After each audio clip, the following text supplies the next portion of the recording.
What's up, champs? Welcome to another episode of the Short Shifts Fantasy Hockey Podcast, brought to you by Keeping Karlsson on the Blue Wire Podcast Network. I'm Jeremy Versillo, and joining me tonight, my pal and yours, Shams Ben-Amour. How are you doing on this fine Thursday evening, Shams? This is our first all-rookie episode of the Short Shifts Podcast. We got a big flame to carry, but happy to do it. It's both of us have a little bit in our shoes so far, so should take it well. Yeah, I'm excited for this one. For those of you who were expecting to see or hear Lewis tonight, Lewis is actually stuck without power right now, so send some good vibes his way. If you're new here, Short Shifts is a twice-weekly check-in between the ginormous Sunday evening episodes of Keeping Karlsson. It's designed to keep you up to date with fantasy news, takes, and analysis all through the fantasy season. This season, we are also live on Twitch at 9 p.m. Eastern. I had to convert that from Pacific time.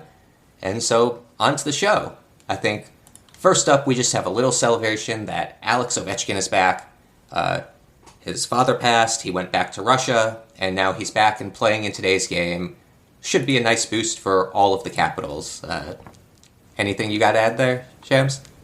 Oh, no, it's really, I'm in the same boat. And then the same idea, too, is like, as a Compher manager in a couple of leagues, it's just seeing just that whole team was like maybe deflated just in general, maybe from the sense and from the play. But hopefully just him bringing it up, getting some power play goals and giving support for everybody will just give the Caps a little bit of a push they need. But with the next story, it might not be enough. Yeah, the Caps have been very deflated as of recently, as you said. The Caps are actually my East Coast team, so it's been a bit frustrating watching them continue to fall. And on top of that, they made a trade today, a seller trade, not a buyer trade. They traded Dmitry Orlov and Garnet Hathaway to Boston. This is probably because the Caps really aren't in playoff contention anymore. They're in 11th place, and 3 of the teams ahead of them have played 3 less games.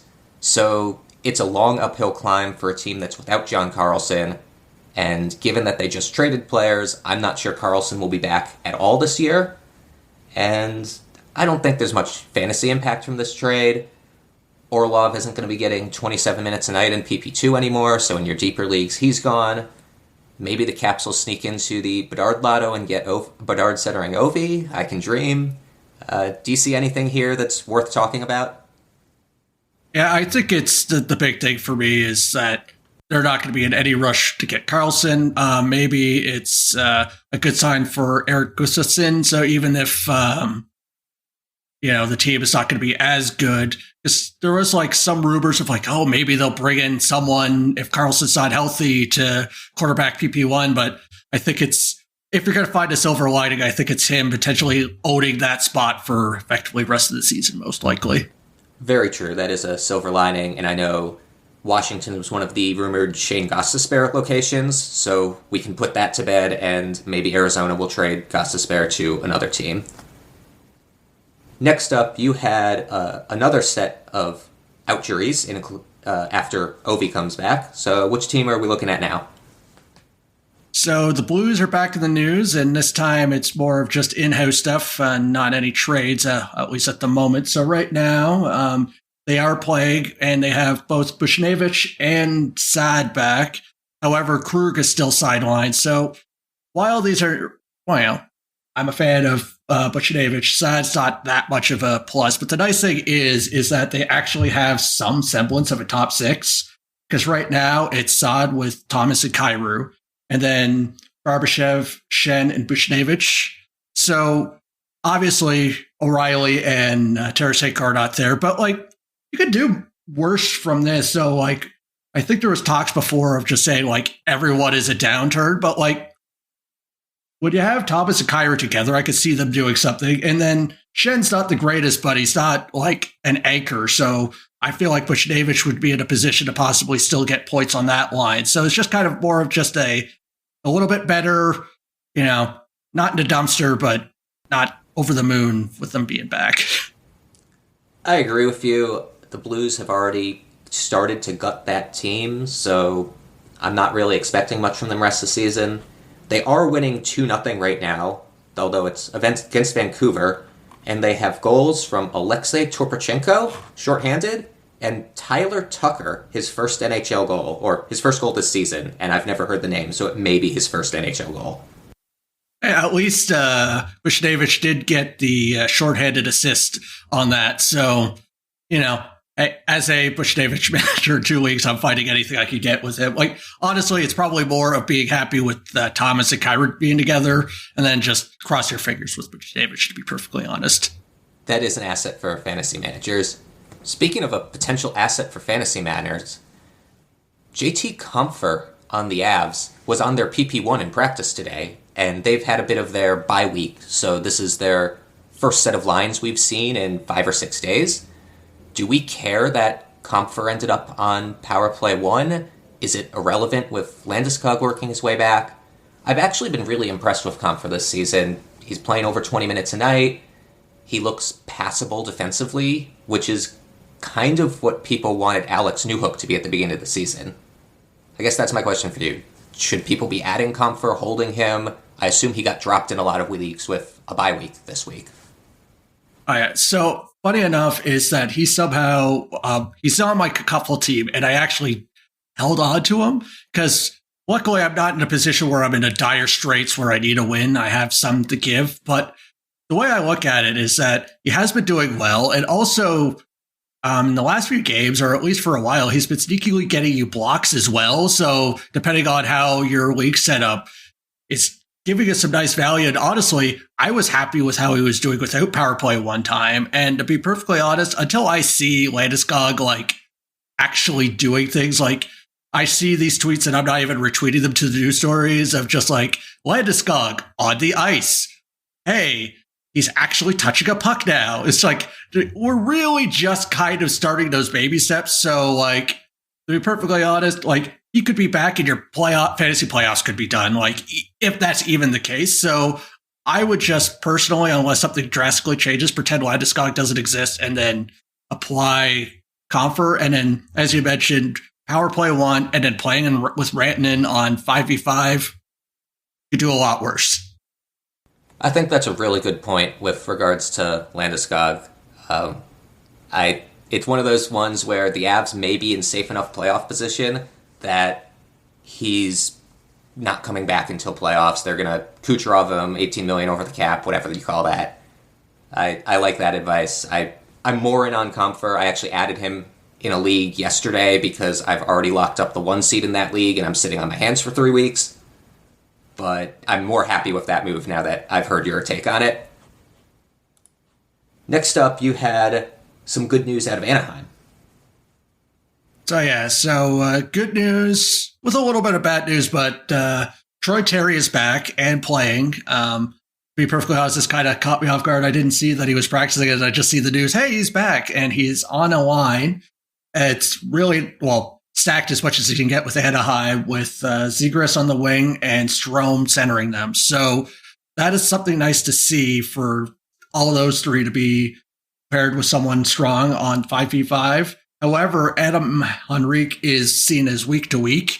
And while he may not be the biggest name, he was doing actually pretty well in points-wise for the last few games. And then what that ends up doing is now McTavish is on his own line and Vetrano is on his own line, and they're not even together. So this might be one of those situations where, might be a short leash for Vetrano and McTavish, but it's nice to see, probably you're holding Zegras anyway, but Strome is just might be actually a decent add in certain situations where they have a good schedule, and with how Anaheim plays, they usually have different schedules that you can fit them in, so kind of happy thing to see for those three. It is good for those three, and at this point, I think Trevor Zegras and Troy Terry may be the only Ducks worth rostering, especially in your 12-team-ish shallow leagues. But we'll see. Bad luck for Adam Henrique. Fantasy-wise, he was a fringy hold anyway. That's all I gotta say. Next up, you had a surprise goalie start today. Dan Vladar got both games of this week's back-to-back, even though he was terrible against Arizona last night. Yeah, it's a weird thing. Is that it's like, oh yeah, he only faced, I think it was like 16 shots, but like he let a good chunk of them in. But I think this is more of a sign of just, I know a lot of people were fed up, at least on the Keeping Karlsson Discord, of how Markstrom is playing.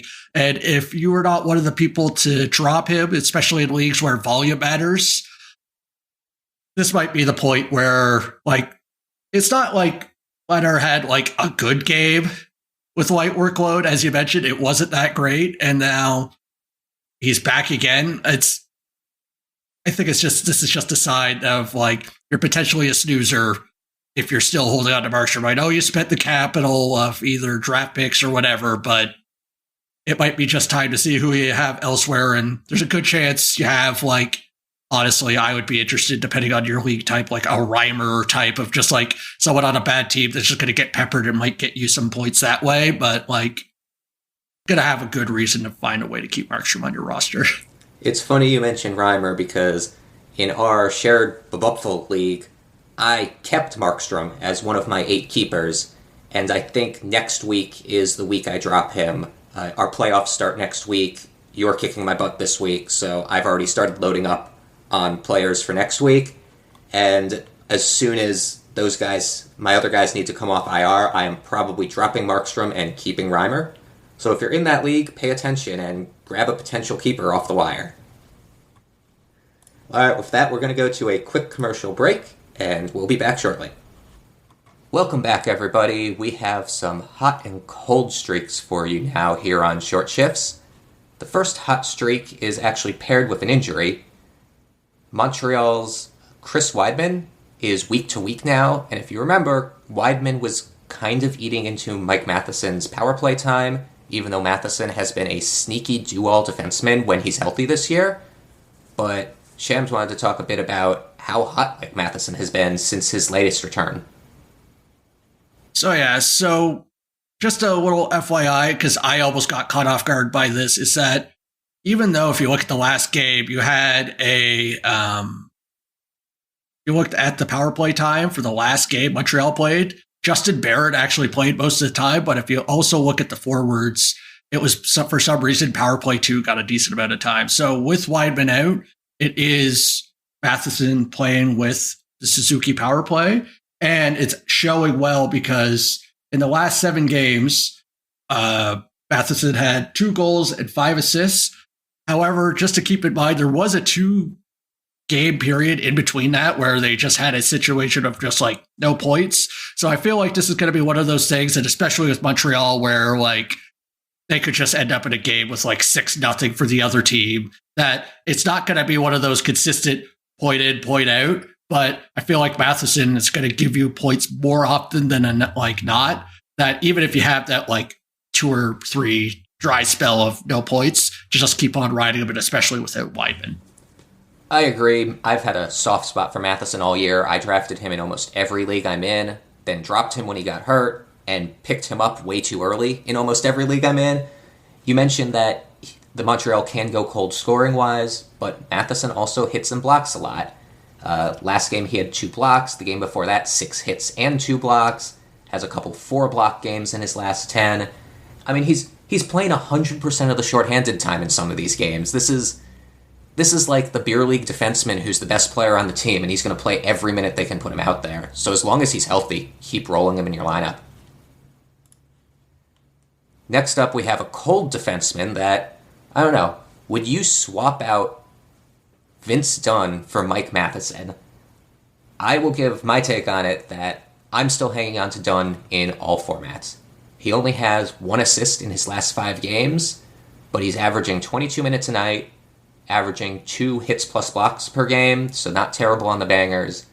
He's actually got more power play 1 share than he did to start the season. The Kraken were kind of a 1A, 1B with a Dunn unit and a Schultz unit to start the season, and now the Dunn unit is getting 60 to 70% of the time.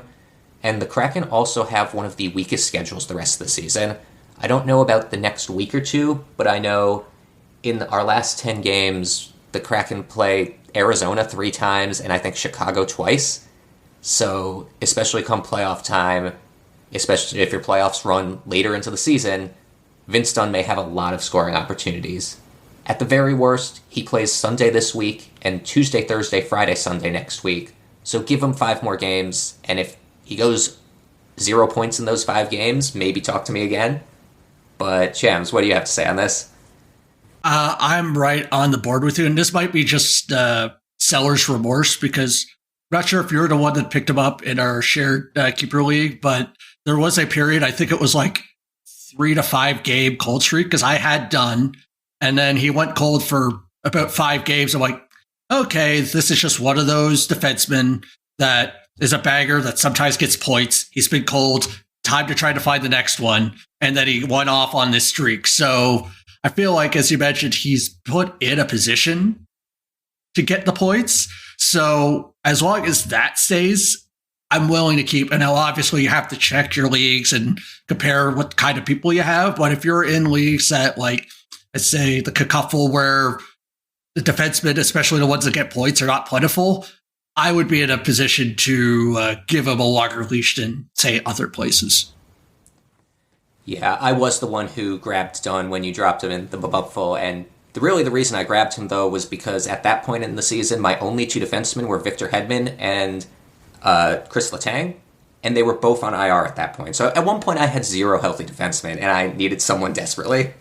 But I think the moral of the story is definitely don't drop Dunn for Matheson, but you probably want both on your team going forward if you have space. We have some hot streaks in Chicago. Patrick Kane has been making up for the awful start to his season. He looks like his old self. Maybe he just really wants to get traded, and he's dragging Max Domi along with him. How many points can these guys put up? Are they for real? Well, at least for now, it's they're for real. I think it's people were hypothesizing that maybe this is a time when Kane's fully healthy because there has been talks. I forget exactly what the ailment was, but he's just been kind of playing through and whatnot. So could be the case. But as you were saying, in the last 5 games, Kane with 10 points, and then somehow in the same period, Domi has 11 points. Now, mind you, those were a lot more assisted goals, but either way, both of them are just going off. Now, I think this is going to be one of those situations that maybe with Kane, if you want to play the game of him on a hot streak and potentially get traded, that's somewhat under your league. Because I have friends and whatnot that I just love about trading for a possibly traded player and think about the exact best case scenario that he could go to and will pay the top price. Now, if you have one of those people, you could possibly play that game with and like oversell on Kane. That could potentially be, but I wouldn't be the one buying either of these. Now, maybe if you're in a shower league where like Domi's hanging out in the waiver wire or like your bottom roster guy, he might be moving up. But really what it is I feel like other than selling Kane or picking up Domi in a shallow league, I feel like this is just a roller coaster that you get to play with until it's done. And honestly, it could finish at any point. Agreed. You can sell high on Kane. Maybe, I know there's a lot of talk. Apparently the Rangers still think they can get him, even though I don't know how that works with salary cap stuff. You mentioned Kane has 7 goals in his last 4 games, actually. The problem is those 7 goals have come on 17 shots. That is like that's a 40% shooting percentage. That's not sustainable. It's exciting to see him score. I like Patrick Kane. He's a great player that I remember many good things from, but not going to be sustainable. Last but not least, we have a cold streak from Blake Coleman. That, what were we calling that line? The Eat Blake Lund line? Lewis came up with a great name for that line, but that entire Calgary third line has been really good for the past month. But Blake Coleman has started to tail off, even though Mangiapane and Backlund have still been putting up points. Yeah, and that's exactly the case. And what the scary thing is what I've noticed is, so the last 5 games is that Coleman has gotten nothing. And then honestly, it's a third line and things are going to come and go. But the scary thing is that, and I've had Coleman off and on in different leagues, is that he would always be shooting. And then the weird thing that I noticed, he either gets like 5 or 6 shots, and then there's random games in the middle that he literally did not get a single shot on goal. And then that's really where the scary part is for me. So as you mentioned, with the rest of the line still hitting, even though the team's not winning, they seem to be getting points and whatnot, that you might want to keep them around if, like, especially if you're, say, in a categories league to count shots, or shots have a decent value. But the signs are there with those couple 0-shot games that might be coming to an end. So this is going to be one of those situations of check what your what's important for your categories and your league settings, and potentially you might be in a position where cutting bait. And then honestly, with your shallow leagues, I think we're both in agreement that he's not a hold, but this is more for your deeper leagues that you might want to think about getting rid of him, even if he is paired with some people that are hot. Another thing to keep in mind is that in recent games, it looks like his time on ice is dipping more towards the 14 minutes a night than the 16 to 18 it was for a while. His last 10 games are very interesting. In his last 10 games, he has 3 5-shot games, a 6-shot game, 2 1-shot games, and 3 0-shot games. So it really is feast or famine. It's been a lot more famine lately. I think you're fine getting rid of Blake Coleman, or honestly any of those other Calgary third-liners are streamers in most format types. That's all we have time for today. Thank you for joining us. Be sure to give us a follow at ShortShiftsKK, as well as Brian and Elon at Keeping Carlson. I also recommend you follow at Game Day Lines, at Game Day Goalies, and at Game Day News NHL to get all of the latest news nicely organized at the site GameDayTweets.com. Visit that site and the other great sites we use to research our episodes at Yahoo, Frozen Tools, and Natural Stat Sheet. Our intro and outro music was created by Pat Roach, and John Reed is our digital media producer. Until we see you next time, play smart and keep your shifts short.